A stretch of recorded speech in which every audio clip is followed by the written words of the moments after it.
जय हिंद दोस्तों, आपका स्वागत है हमारे यूट्यूब चैनल पर। आज हम आपके लिए साइंस के कुछ महत्वपूर्ण क्वेश्चन लेकर आए हैं जो इस प्रकार आइए समझते हैं। और आज का जो चैप्टर है वो है प्रतिरोध के बारे में हम डिटेल में जानेंगे, ठीक है। और इसमें से कुछ मेन क्वेश्चन जो भी इंपॉर्टेंट है उसका डिस्कस करेंगे और इसमें कुछ टॉपिक है उन्हें जानेंगे। देखो, सबसे पहला टॉपिक कौन सा है जिसे आज हम पढ़ने जा रहे हैं, वो है प्रतिरोधों का संयोजन। कि प्रतिरोध का संयोजन कितने प्रकार का होता है इसे जानेंगे, ठीक है। इससे अगला टॉपिक हमारा प्रतिरोध के प्रकार, जो प्रतिरोध होता है वो कितने प्रकार का होता है इसे भी जानेंगे, ठीक है। इससे अगला टॉपिक हमारा श्रेणीक्रम संयोजन। कि श्रेणीक्रम संयोजन किसे कहते हैं।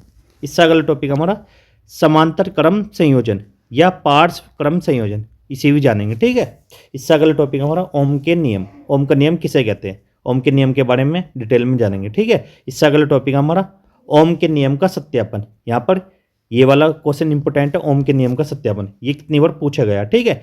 इससे अगला टॉपिक, यहाँ पर एक टॉपिक और है प्रतिरोध, इसे ध्यान रखना यहाँ पर, इसे भी आज हम डिस्कस करेंगे कि प्रतिरोध क्या होता है, ठीक है। इसका मात्रक क्या होता है, इसकी विमा, हर एक चीज़, इसका फॉर्मूला क्या क्या होता है, ठीक है। इससे अगला क्वेश्चन है जो हम समझेंगे वो है प्रतिरोध को प्रभावित करने वाले कारक।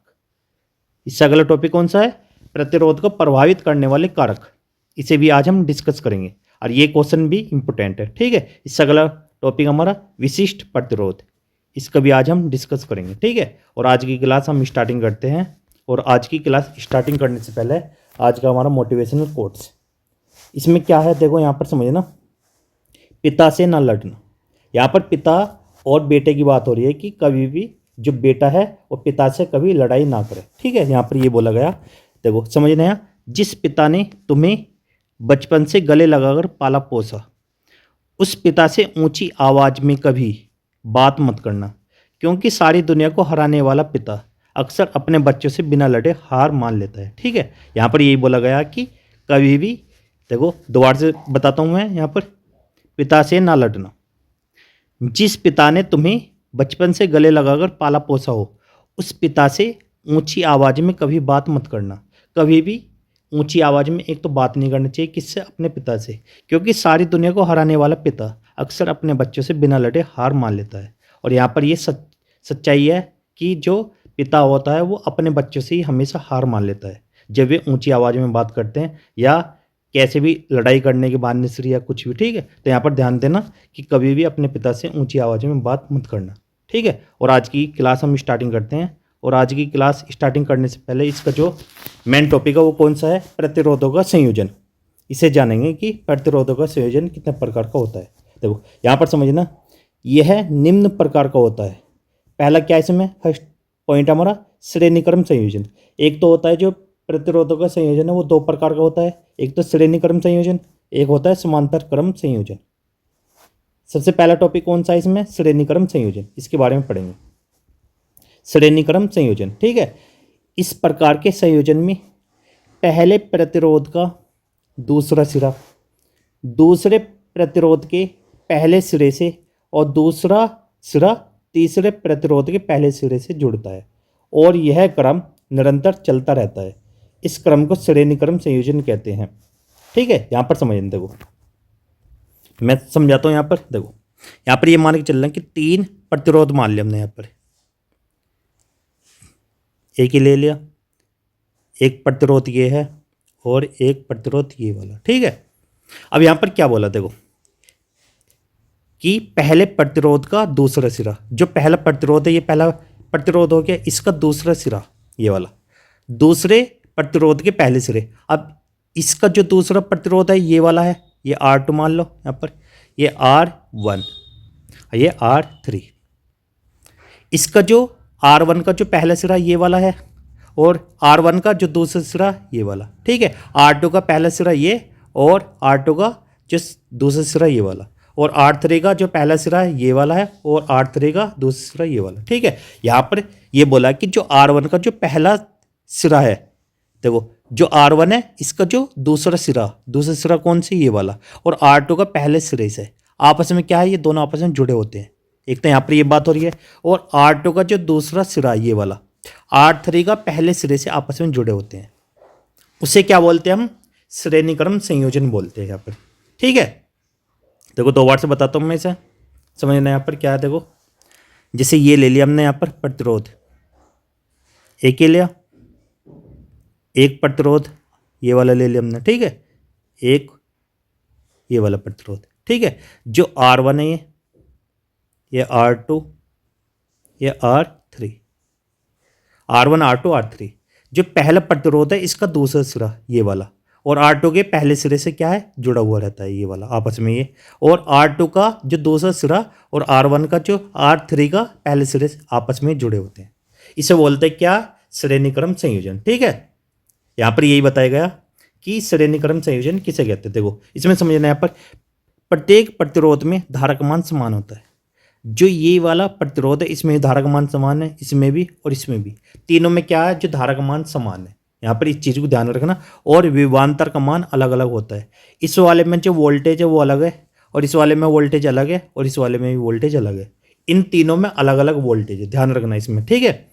और इसमें अधिकतम प्रतिरोध ज्ञात किया जा सकता है। जिस श्रेणी क्रम में ये एमसीक्यू क्वेश्चन में पूछा जा सकता है कि कौन सा प्रतिरोध ऐसा है, यह श्रेणी क्रम या समांतर क्रम कौन सा है जिसमें प्रतिरोध सबसे अधिक ज्ञात किया जा सकता है। तो इसमें क्या है, अधिकतम प्रतिरोध किससे ज्ञात किया जा सकता है, श्रेणी क्रम से, ठीक है। तो ध्यान रखना यहाँ पर क्या है, देखो ये क्या है, वोल्ट बैटरी, ये तो होगी बैटरी। यहाँ पर एक तो इसमें क्या प्लस और एक ये माइनस, जोन सा एक डंडा है यहाँ पर, देखो दो दो डंडे हैं यहाँ पर, एक छोटे वाला एक बड़ा। जो बड़े वाला डंडा है उसे बोलते हैं हम प्लस, प्लस का सिंबल, और जो छोटे वाला उसे माइनस का, ठीक है। और ये क्या, कुंजी है। अब यहाँ से जैसी धारा चली है, ये यहाँ से धारा बहना स्टार्टिंग होगी। अब जैसी यहाँ से धारा जाएगी तो ये मान लें कि यहाँ पर R1 R2 और R3 ये तीन प्रतिरोध है।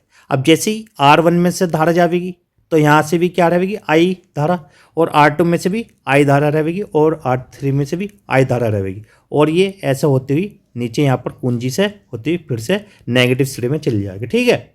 लेकिन जो R1 है इसमें जो वोल्टेज है वो है V1, और R2 में जो वोल्टेज है वो है V2, और R3 में जो वोल्टेज है वो है V3। इन तीनों में अलग अलग वोल्टेज है, ठीक है, ध्यान रखना यहाँ पर, ठीक है। और जैसे ही हम यहाँ पर तीनों वोल्टेज को हम कंबाइन करते हैं या जोड़ते हैं तो वो वोल्टेज हो जाती है V यहाँ पर, ठीक है। अब यहाँ पर समझना है कि इसका ये प्रूफ पूछा जा सकता है, ये एक दो बार आया भी है, समझना यहाँ पर। देखो सबसे पहले क्या लिखेंगे, आता है ओम के नियम से। ओम का नियम आगे बताएंगे। देखो ओम का नियम क्या होता है यहाँ पर समझना। देखो ओम का नियम का ये क्या है, फॉर्मूला है V बराबर IR। ओम के नियम का क्या फॉर्मूला है, V बराबर IR, ठीक है। अब यहाँ पर अभी मैंने बताया कि जो प्रथम प्रतिरोध के लिए प्रतिरोध क्या होगा। देखो इसमें क्या है, वोल्टेज अलग अलग थी। यहाँ पर क्या हो जाएगा, V1 के लिए क्या हो जाएगी वोल्टेज हमारी IR1, लेकिन धारा क्या थी, समान थी, ध्यान रखना यहाँ पर। ऐसे जब दूसरे प्रतिरोध के लिए बात करेंगे V2 कितना हो जाएगा, I और R2। यहाँ पर जो भी बोल रहा है यहाँ पर क्या है V2 के लिए, ऐसे V3 के लिए क्या हो जाएगा, यहाँ पर V3 के लिए IR3, इस तरीके से, ठीक है। अब जैसे हमने ये वाली यहाँ पर वोल्टेज निकाल लिया, पहले V का वोल्टेज निकाला, फिर V1 का, V2 का और V3 का, सबके वोल्टेज निकाल लिए। और यहाँ पर क्या बोला है, यहाँ पर कुल विभवांतर या वोल्टेज कितना है, यहाँ पर V बराबर V1 plus V2 plus V3। अब इनकी वैल्यू इसमें रख देंगे। देखो V1 की वैल्यू क्या थी, यहाँ पर V की वैल्यू थी IR, तो V की जगह हमने क्या रखते हैं यहाँ पर IR। ऐसी V1 की वैल्यू क्या थी हमारी IR1, ऐसी यहाँ पर IR1। ऐसी V2 की IR2, ऐसी यहाँ पर रख दी। ऐसी V3 की IR3 ये रख दी, ठीक है। देखो दो बार से मैं बताता हूँ। यहाँ पर पहले हमने क्या लिया, यहाँ पर V बराबर V1 plus V2 plus V3। अब V की जो वैल्यू वो लिख दो IR, ये लिख दी। ऐसे V1 की वैल्यू क्या आ जाएगी IR1, ऐसे प्लस IR2, ऐसे प्लस IR3, ये तीनों वैल्यू आ गई। अब इसमें यहाँ पर ये देखना है कि कॉमन कुछ आ रहा है या नहीं। देखो इस वाली लाइन में I भी है यहाँ पर, और इसमें भी I है, और इसमें भी I है। यहाँ से हम क्या करेंगे, I कॉमन ले लेंगे, और जैसे कॉमन लेंगे यहाँ पर R1 plus R2 plus R3, ये वाला क्या आ गया, कॉमन आ गया यहाँ पर, ठीक है। देखो यहाँ पर समझ सकते हो, इसमें हमने क्या ले लिया, यहाँ पर कॉमन ले लिया इतना। देखो यहाँ पर हमने क्या किया, इसमें भी आई है और इसमें भी और इसमें भी, सब में क्या है आई, तो यहाँ पर हमने आई कॉमन ले लिया। और जब आई कॉमन ले लेंगे तो यहाँ पर क्या बचेगा, R1 plus R2 plus R3 ये बचेगा।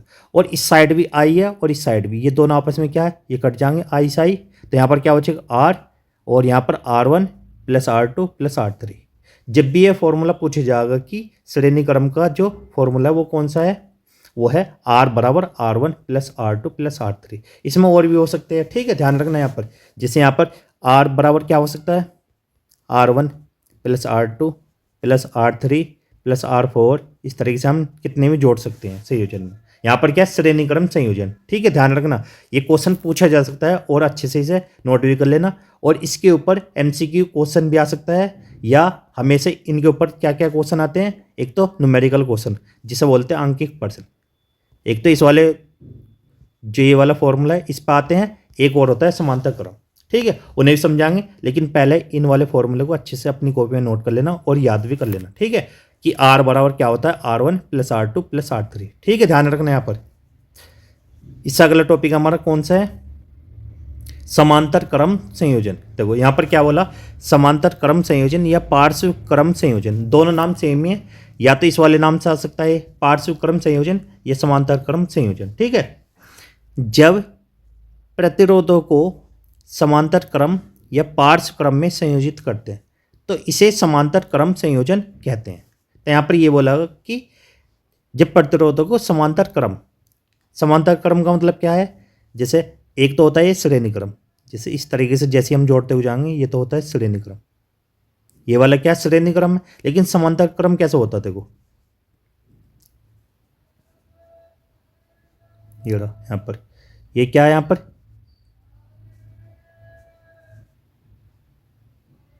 ये होता है क्या, समांतर क्रम, ठीक है।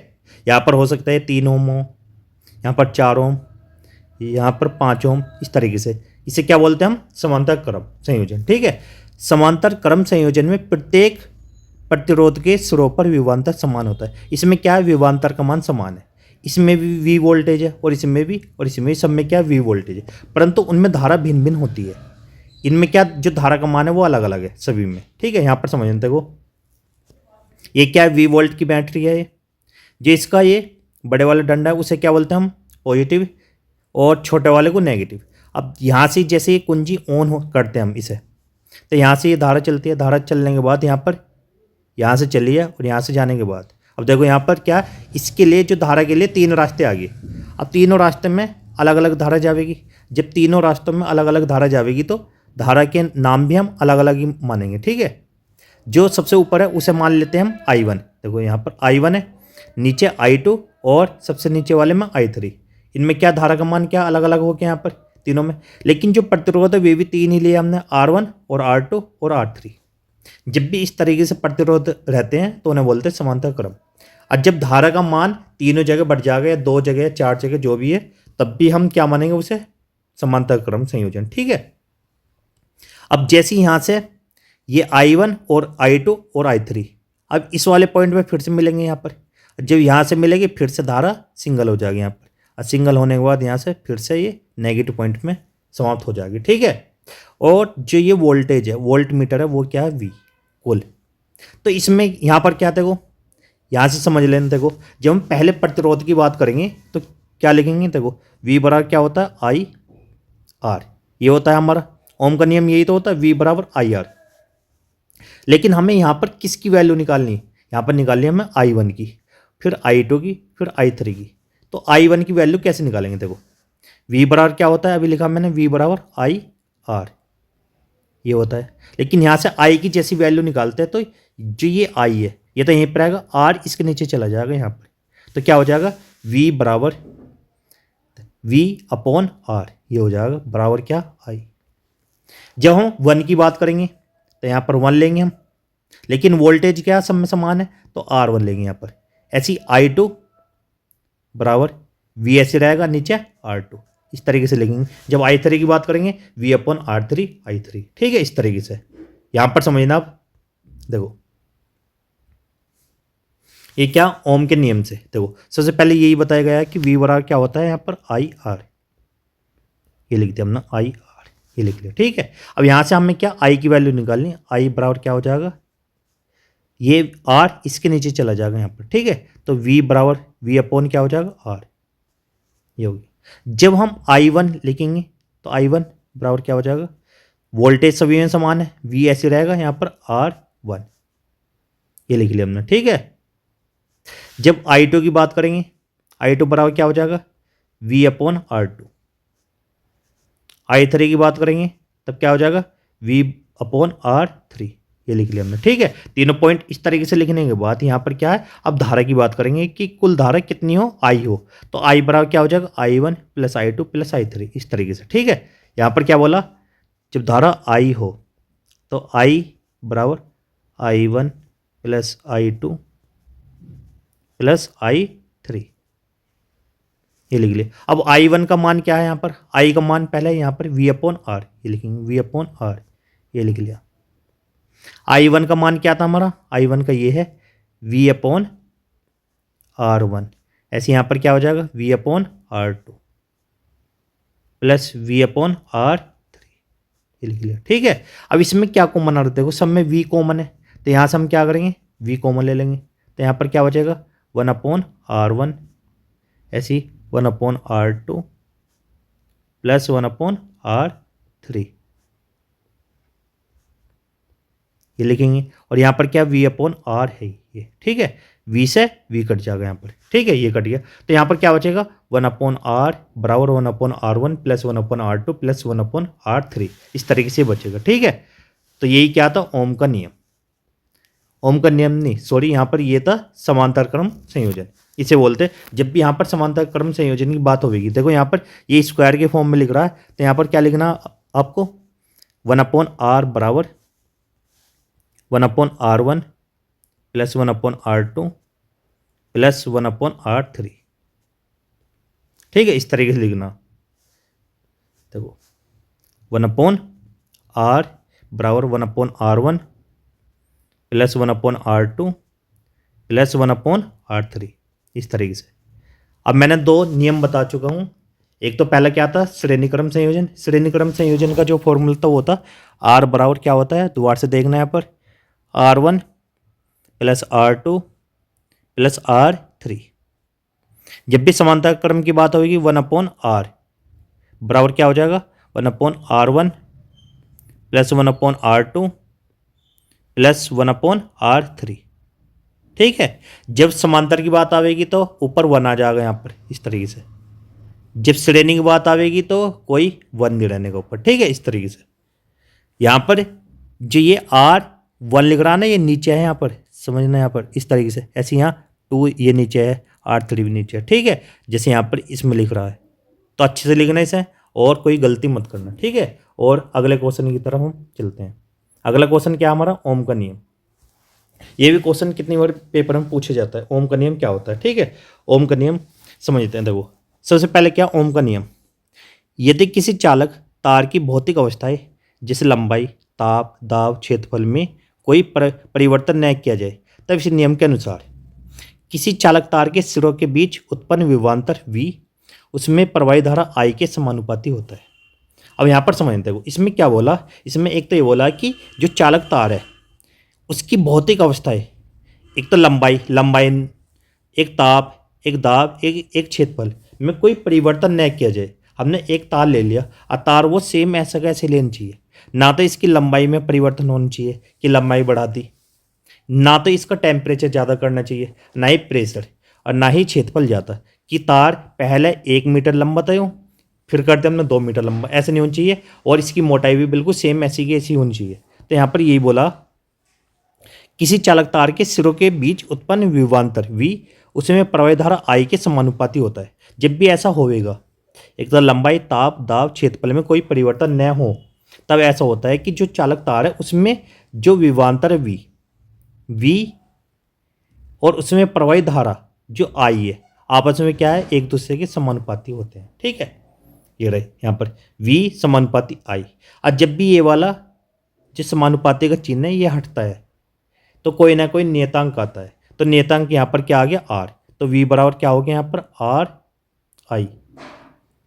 ये वाला चिन्ह हटने की वजह से यहाँ पर क्या आना चाहिए, जैसे हमने यहाँ पर लिखा वी समानुपाती आई, ये लिखा। ये इस वाले चिन्ह को हटाना, इस वाले चिन्ह को हटाने के लिए हम यहाँ पर बराबर का चिन्ह लाते हैं, और जब भी ये बराबर का चिन्ह आता है तो कोई ना कोई नियतांक आता है, तो यहाँ पर नियतांक क्या आया आर। ठीक है, वी क्या होता है विभवांतर, आई क्या होती है धारा, और आर क्या होता है प्रतिरोध। जहां आर एक क्या नियतांक है, जो आर है वो क्या नियतांक है। इसे आगे बताता हूं मैं कि जो ये नियतांक होता है या इसका जो वैल्यू होती है वो फिक्स कैसे होती है, यहां पर समझना। देखो देखो जिसे प्रतिरोध आर कहते हैं। देखो अब इससे आगे अगला क्वेश्चन क्या है हमारा, ओम के नियम का सत्यापन। इसे समझते हैं, ओम के नियम के सत्यापन को। ओम के नियम का सत्यापन सबसे पहले यहां पर समझते हैं चित्रानुसार। यहां पर चित्र की बात होगी, ठीक है। जब भी ओम का नियम आवेगा तो आपको चित्र भी बनाना, और सत्यापन जो पूछेगा तो सत्यापन में भी चित्र बनाना, ठीक है। यहां पर समझते, देखो पहले तो क्या आमीटर, वोल्टमीटर, प्रतिरोध, सेल, स्विच आदि को संयोजक तार से जोड़ा जाता है। संयोजक का मतलब क्या, एक साथ जुड़े होते हैं वितार से, ठीक है। एक सेल लगाकर विभव मापी से विभवांतर तथा धारा मापी से धारा माप प्राप्त किया जाता है। यहाँ पर क्या होता है, देखो एक तो एमीटर लगाते हैं, वोल्टमीटर, प्रतिरोध, सेल, स्विच आदि सभी को एक तार के द्वारा जोड़ लिया जाता है, ठीक है। उसमें फिर एक सेल लगाकर, जब सेल लगा लेंगे तो एक विभवमापी का प्रयोग करेंगे। विभवमापी से क्या होता है, विभवांतर मापते हैं। धारामापी से धारा का माप प्राप्त करते हैं। उसी ढंग से क्रम से 2, 3, 4, 5 सेल लगाकर प्रत्येक स्थिति में विभवांतर और धारा का मान प्राप्त किया जाता है। प्रत्येक स्थिति में इसके अनुपात का मान समान आता है, जो इस नियम को सत्यापित करता है कि यदि विभवांतर और धारा के बीच ग्राफ खींचते हैं तो जो ग्राफ प्राप्त होता है उससे यह भी नियम सत्यापित होता है। अब यहाँ पर समझें, देखो जब भी ये ओम के नियम का सत्यापन करोगे तो ये आपको लिखना पड़ेगा थोड़ा बहुत, ठीक है। यहाँ पर समझना, आप देखो ओम का नियम का सत्यापन कैसे है। देखो जैसे हमने एक ग्राफ खींच रहे हैं, यहाँ पर समझना, एक तो ये एक्स अक्ष वाली लाइन होगी है, और एक ये वाई अक्ष वाली, ठीक है। इस साइड में ये मान लो कि ये जो एक्स वाली है ये है आई, और ये वोल्टेज वी। यहाँ पर ये पॉइंट मान लो, यहाँ पर क्या है, ये 5, इस तरीके से यहाँ पर 10, 10 और ये 20 इस तरीके से, ठीक है। ऐसे चलता जाएगा यहाँ पर, ऐसे यहाँ पर मान लो 5, 10 जो भी है, ठीक है। अब जैसे यहाँ पर हमने ये मान लिया,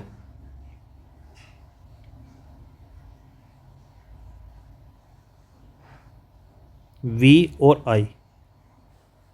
अब I का मान हमने जैसे यहाँ पर माना क्या, 5 मान लिया हमने कि I का मान 5 है, तो वोल्टेज कितना है यहाँ पर 10, ठीक है। अब जैसे हम I के मान को बढ़ाते हैं, I का मान जैसे ही बढ़ाते हैं, जैसे हमने ये 10 करते हैं यहाँ पर, और ये वोल्टेज कितना हो जाएगा 20। अब जैसे इसे हम और बढ़ाएंगे, 10 का हमने कितना कर दिया, दुगुना करते हैं, जब 5 का दुगुना 10, तो यहाँ पर कितना हो गया 10 का दुगुना 20, तो ये कितना हो जाएगा 40। तो यहाँ पर यही बोला गया है कि इनका जो अनुपात है वो समान होता है। समान का मतलब क्या है, जैसे हम 5 से 10 को डिवाइड करेंगे तो कितना आएगा, देखो 5 से इसे डिवाइड करो कितना आएगा, 5 एकम 5 और अनुपात 5 दूनी 10। तो यहाँ पर I का अनुपात ये है और R V का इतना है, ठीक है। ऐसी 10 एकम 10 और 10 दूनी 20, तो यहाँ पर भी सेम आ रहा है। ऐसी 20 एकम 20 अब 20 दूनी 40। तो यहाँ पर क्या है कि जो I और वोल्टेज है उनका जो विभवांतर और धारा वो आपस में क्या समानुपाती। यहाँ पर समानुपाती का मतलब क्या, समान आ रहा। जैसे हम धारा को बढ़ाते हैं ऑटोमेटिक आएगा ना, जो वोल्टेज है वो भी ऑटोमेटिक बढ़ जाता है, उसी क्रम में बढ़ता है जिस क्रम में धारा का मान बढ़ता है, ठीक है। यहाँ पर यही बोला गया, ठीक है। यहाँ पर समझ लेते को ये क्वेश्चन कितनी बार पूछा गया कि ओम का नियम केवल धात्विक चालकों और मिश्र धातु के चालकों के लिए लागू होता है। यहाँ पर इस वाले पॉइंट को अच्छे से नोट कर लेना। देखो जो ओम का नियम है केवल किसके लिए लागू होता है, या तो धात्विक चालक हो। धात्विक का मतलब क्या, किसी धातु का चालक पदार्थ होना चाहिए, तार जैसे भी हो, या मिश्र धातु के चालकों के लिए। मिश्र धातु का मतलब क्या है, या तो जैसे ये मान के चल सकते हैं पीतल का हो या कॉपर या तांबे का, किसी भी चीज़ का, ठीक है। इन चीज़ों का क्या होना चाहिए, तार होना चाहिए। वी और आई के मध्य ग्राफ खींचे तो एक सरल रेखा प्राप्त होनी चाहिए। यहाँ पर क्या होनी चाहिए, एक सरल रेखा। यहाँ पर देख सकते हो आप सभी, देखो जब भी ग्राफ आएगा विभवांतर एवं धारा के बीच, या पूछेगा ओम के नियम का सत्यापन कीजिए, तो आपको ये वाला डायग्राम बनाना है यहाँ पर, ठीक है। इस तरीके से बनाना है कि साइड में या तो विभवांतर मान लो, ऊपर धारा, ये नीचे धारा, ऊपर विभवांतर, कुछ भी मान सकते हैं। और जो सरल रेखा बनेगी वो बीचों बीच इस तरीके से बनेगी, जैसे आप इस तरीके बना सकते हैं यहाँ पर, बिल्कुल सेम ऐसे, ठीक है। यहाँ पर कुछ पॉइंट मान लेना आपस में इस तरीके से। यहाँ पर क्या, यहाँ पर 5 मान लेना, फिर 10 और यहाँ पर 20, ऐसे यहाँ पर 10 मान लेना, फिर 20, इस तरीके से भी बना सकते हो इन्हें, ठीक है। 10 20 और यहाँ पर 40, जो भी था यहाँ इस तरीके से, ठीक है। समझ सकते हैं, तो व्हाट्सएप देखो बताता हूँ मैं। पहला पॉइंट हमने ये क्या मान लिया 5, फिर हमने क्या मान लिया 10 20, ऐसे यहाँ पर 10 20 और यहाँ पर हमने 40 मान लिया, ठीक है। अब इन वाले पॉइंट को आपस में मिला देना इस तरीके से, ये आपस में इस तरीके से। और यहाँ से जो भी सरल रेखा बनेगी जहाँ पर इस तरीके से एक सरल रेखा इस तरीके बनेगी, ठीक है। इस तरीके से आप बना सकते हो, या ये वाला डायग्राम भी बना सकते हो आप, ठीक है। और आपको जब भी सत्यापन आवेगा तो ये वाला डायग्राम भी बनाना है। देखो इसमें क्या क्या है इससे पता चल जाएगा। एक तो हमारे पास क्या है यहाँ पर, एक तो सेल होगी, एक कुंजी होगी, और एक ये क्या होगी एमीटर, एक प्रतिरोध हो गया, और ये क्या वोल्टमीटर हो गया, और ये क्या धारा नियंत्रण, ठीक है। और एक ये तार है, तार के द्वारा ये क्या है सभी परिपथ एक साथ जुड़ा हुआ, ठीक है। तो यहाँ पर इन चीज़ों को लिख सकते हैं यहाँ पर, ठीक है, जो मैंने ऊपर बताया यहाँ पर क्या है देखो, एमीटर है, वोल्टमीटर, प्रतिरोध, सेल, स्विच आदि को संयुक्त तार से जोड़ा जाता है। एक सेल लगाकर विभवमापी से विभवांतर तथा धारामापी से धारा माप प्राप्त किया। उसी ढंग से क्रमशः 2 3 4 या 5 सेल लगाकर प्रत्येक स्थिति में विभवांतर और धारा का मान प्राप्त किया। प्रत्येक स्थिति में इसके अनुपात का मान समान आता है। जैसे अभी निकाला था कि इसका अनुपात क्या समान आ रहा था, जैसे 1:2, फिर भी क्या आया था 1:2 और 1:2। तो मैं ना कितनी भी बार कर लेना, हमेशा अनुपात क्या सेम आएगा। यहाँ पर ये बोला जो इस नियम को सत्यापित करता है, यदि विभवांतर और धारा के बीच ग्राफ खींचते तो जो ग्राफ प्राप्त होता है, तो यहाँ पर क्या होता है एक सरल रेखा प्राप्त होती है। ध्यान रखना इसे, ठीक है। और अगले क्वेश्चन की तरफ बढ़ते हैं हम। अगला क्वेश्चन क्या हमारा देखो, यहाँ पर समझ सकते हो रहा है, यहाँ पर कुंजी भी है, वोल्टमीटर, एमीटर, धारा नियंत्रक और बैटरी, ये रहे। अगला जो पॉइंट हमारा वो क्या है यहाँ पर, अगला जो क्वेश्चन है यहाँ पर, अगला क्वेश्चन है हमारा प्रतिरोध। प्रतिरोध क्या होता है, प्रतिरोध विद्युत धारा के मार्ग में रुकावट डालने का कार्य करता है। जो प्रतिरोध है उसका कार्य क्या है कि विद्युत धारा बह रही है उसमें क्या है रुकावट पैदा करने का। जैसे ये मान लो कि यहाँ पर क्या है,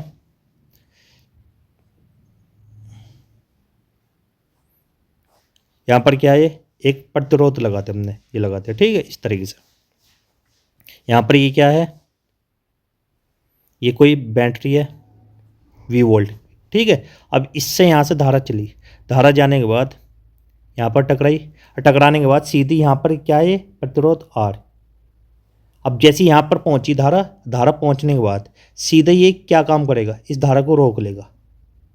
और रोकने के बाद इसका क्या कर रहा है, यहाँ पर रुकावट डालने का कार्य कर रहा है। यहाँ पर ये जो प्रतिरोध है बस, और कार्य नहीं है इसका, बस यही कार्य है कि जो प्रतिरोध होता है विद्युत धारा के मार्ग में रुकावट पैदा करना, बस, ठीक है। ध्यान रखना यहाँ पर। इसका मात्रक क्या होता है ओम, इसका मात्रक होता है ओम। ओम ध्यान रखना, इस तरीके से बनाना है आप सभी को।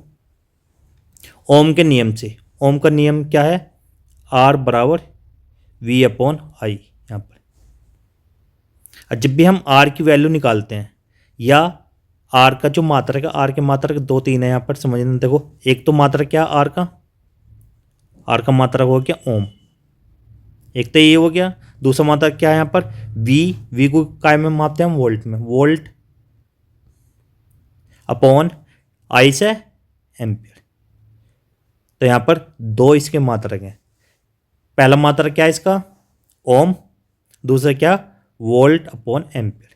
ये दो मात्रक है, ठीक है। दोनों मात्रक का ध्यान रखना, ठीक है। और इससे अगला क्वेश्चन बहुत मोस्ट इंपोर्टेंट है, ये वाला।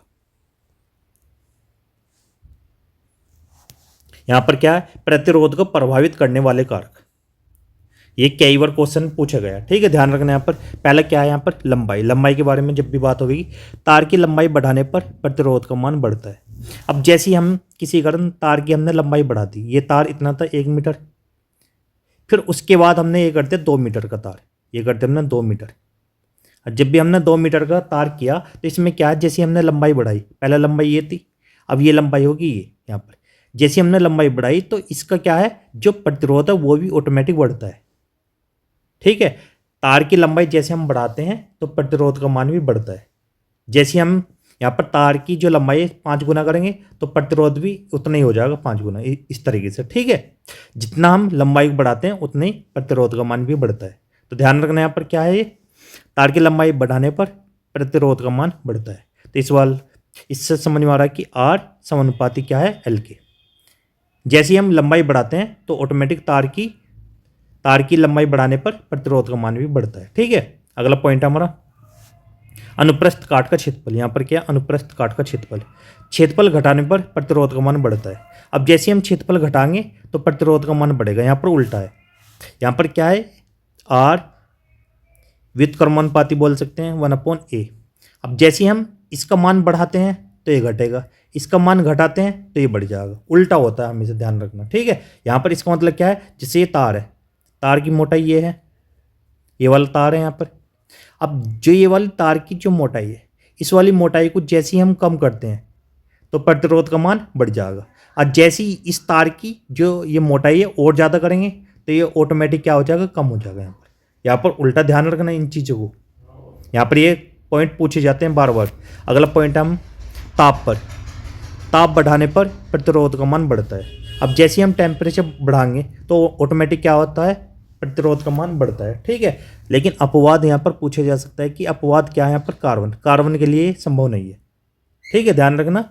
ताप बढ़ाने पर क्या होता है, प्रतिरोध का मान बढ़ता है, लेकिन जो अपवाद है यहाँ पर कार्बन में ये पॉसिबल नहीं है। तो यहाँ पर ध्यान रखना, पूछा जा सकता है कि कार्बन का जो तार है उसमें हम जैसे ताप बढ़ाते हैं तो प्रतिरोध का मान बढ़ता है या नहीं बढ़ता, तो ऐसा नहीं है, उसमें नहीं है। लेकिन और जितने भी तार है सभी में ऐसा होता है। जैसे हमने Cu का लिया, कॉपर का, तो उसमें भी क्या होता है, जैसे हम टेम्परेचर इसका बढ़ाएंगे तो प्रतिरोध का मान ऑटोमेटिक बढ़ जाएगा, ठीक है। लेकिन कार्बन का तार लेने पर ऐसा नहीं होनेगा कि उसका जो प्रतिरोध का मान है वो बढ़ेगा, ऐसा नहीं है, ठीक है। अगला पॉइंट हमारा चौथा, तार के पदार्थ पर, कि तार के पदार्थ पर डिपेंड करता है या नहीं। यहाँ पर ये देखेंगे, यहाँ पर क्या है, अलग अलग चालक तार के लिए प्रतिरोध का मान अलग अलग होता है। यहाँ पर क्या है, जैसे हमने एल्यूमिनियम का तार ले लिया तो उसका जो तार का जो एल्यूमिनियम अलग है, यहाँ पर Cu ले लिया, और एक और ले हमने Fe। यहाँ पर 3 तार ले लिए। अब तीनों तारों के जो प्रतिरोध के मान है वे अलग अलग रहते हैं।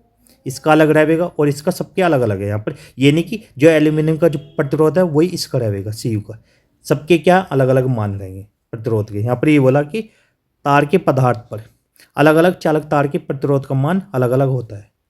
जितने भी चालक तार रहेंगे आपस में चेंज करेंगे, उनके जो प्रतिरोध का मान है वो अलग अलग रहेगा। Cu का जो प्रतिरोध है वो अलग है, एल्यूमिनियम का अलग है, और लोहे का अलग है, सबके अलग अलग है, ठीक है, स्टील का अलग, जो भी है। लास्ट पॉइंट है हमारा, ये भी पूछा गया था, इसे भी अच्छे से अपना याद कर लेना। यहाँ पर विशिष्ट प्रतिरोध किसे कहते थे, वो 1 मीटर लंबाई व 1 मीटर स्क्वायर अनुप्रस्थ काट का क्षेत्रफल वाले चालक तार का प्रतिरोध विशिष्ट प्रतिरोध कहलाता है। यहाँ पर क्या बोला कि 1 मीटर लंबा तार होना चाहिए, ये हो गया 1 मीटर लंबा तार।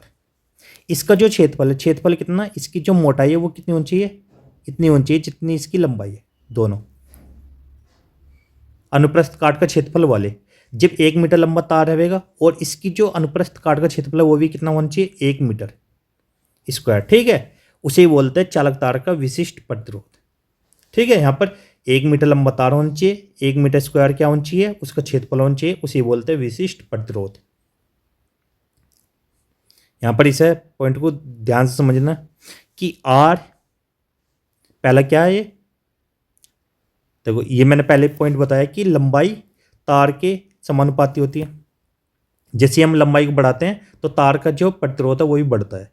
एक पॉइंट और आया था, आर बराबर क्या होता है 1/a। जैसे हम ये क्षेत्रफल को हम घटाएंगे तो प्रतिरोध का मान बढ़ता है, ऐसा होता है या नहीं, यह भी बताया था यहाँ पर। अब जैसे ये फर्स्ट इक्वेशन इसे मान लो यहाँ पर फर्स्ट इक्वेशन, ठीक है, ये फर्स्ट इक्वेशन होगी और ये सेकंड इक्वेशन। इन दोनों को जैसे हम आपस में इन दोनों की मल्टीप्लाई या कुछ भी करेंगे तो यहाँ पर क्या हो जाएगा, देखो इसका मान इसमें रखते हैं यहाँ पर, आर का मान इसमें सेकंड में, तो क्या हो जाएगा यहाँ पर आर एल अपॉन ए, ये हो जाएगा। अब जैसे ये वाला जो सिंबल है ये जैसे ही हटेगा कोई ना कोई नियतांक आता है, तो आर बराबर क्या आ जाएगा यहाँ पर आता है रो, एल अपॉन ए। इस वाले सिंबल को बोलते हैं रो, ध्यान रखना यहाँ पर, ये वाला जो भी सिंबल है इसे बोलते हैं रो। ये रो इस तरीके बनता है यहाँ पर। अब जैसे हम रो का मात्रक या विमा पूछी जाती है इसकी, तो क्या क्या होता है इसका, इसे बोलते हैं एक तो विशिष्ट प्रतिरोध, विशिष्ट प्रतिरोध, ठीक है। इसका जो मात्रक है वो क्या क्या है, देखो समझना यहाँ पर, इसे हम कैसे डिनोट करते हैं, रो से। यहाँ पर ध्यान देना, ये रो है, इसे बोलते हैं विशिष्ट प्रतिरोध। इसका जो मात्रक बनेगा, आर का मात्रक क्या होता है ओम। ए क्या है, ए होता है हमारा क्षेत्रफल, क्षेत्रफल का जो मात्रक होता है वो क्षेत्रफल, जैसे हम एरिया लिखेंगे तो क्या होता है लंबाई गुना चौड़ाई, ये तो होता है, ये होता है। तो लंबाई काय में मापते हैं हम, मीटर में, ऐसी चौड़ाई को भी मीटर में, तो यहाँ पर मीटर स्क्वायर हो जाएगा, ऐसे यहाँ पर मीटर स्क्वायर आ गया। और नीचे क्या है ये एल, एल क्या होता है लंबाई, लंबाई मीटर में मापते हैं, 1 मीटर से 1 मीटर कट गया तो क्या होगा इसका ओम मीटर। या हम इस तरीके से भी लिख सकते हैं इसे, कैसे ओम इंटू मीटर, ये भी लिख सकते हैं, ठीक है। और आज की क्लास के लिए, और आज की क्लास यहीं पे समाप्त करते हैं, और वीडियो देखने के लिए सभी बच्चों का थैंक्स।